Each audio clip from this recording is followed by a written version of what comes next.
جو شخص اپنے پڑوسیوں کے ساتھ احسان کرتا ہے، بہت سے لوگ اس کی خدمت گزار ہو جاتے ہیں۔ جب دنیا کی کوئی چیز چلی جائے تو اس پر غم نہ کرو، اور جب کسی کے ساتھ احسان کرو تو اسے کبھی مت جتلاؤ۔ ہر نیکی میں احسان اور ہر ایک بھلائی میں سکون ہوتا ہے۔ احسان کو ضائع کرنا بہت بڑی مصیبت اور امانت میں خیانت کرنا نہایت بڑی خیانت ہے۔ احسان ایک قسم کا طوق ہے جو شکریہ بدلہ دینے سے کھل سکتا ہے۔ جو شخص اپنے احسان کو جتلاتا ہے وہ اسے ضائع اور برباد کر دیتا ہے۔ جو بندہ اللہ سبحانہ و تعالیٰ کے عذاب سے نڈر ہو جاتا ہے اس کا ایمان ختم ہو جاتا ہے۔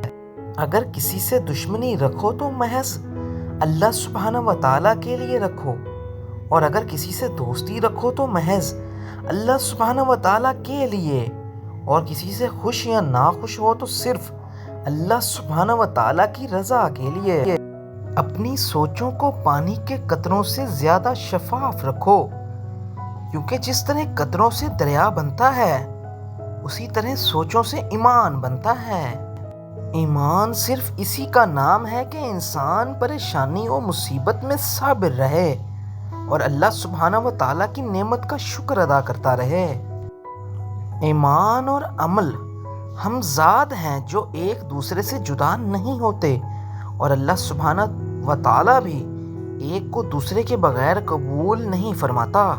جو اللہ سبحانہ و تعالیٰ کو واحد ایک جانتا ہے وہ اسے مخلوق سے تشبیہ نہیں دیتا۔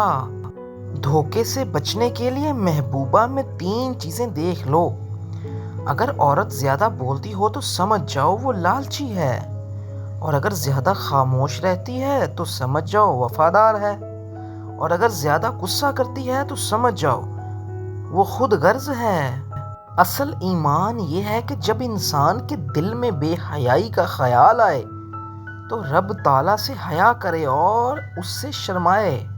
ایفائے عہد اور سچائی دونوں سگے بھائیوں کی مثال ہیں۔ عقل حق کا پیغام رساں اور توفیق خیر رحمت خداوندی کی کنجی ہے۔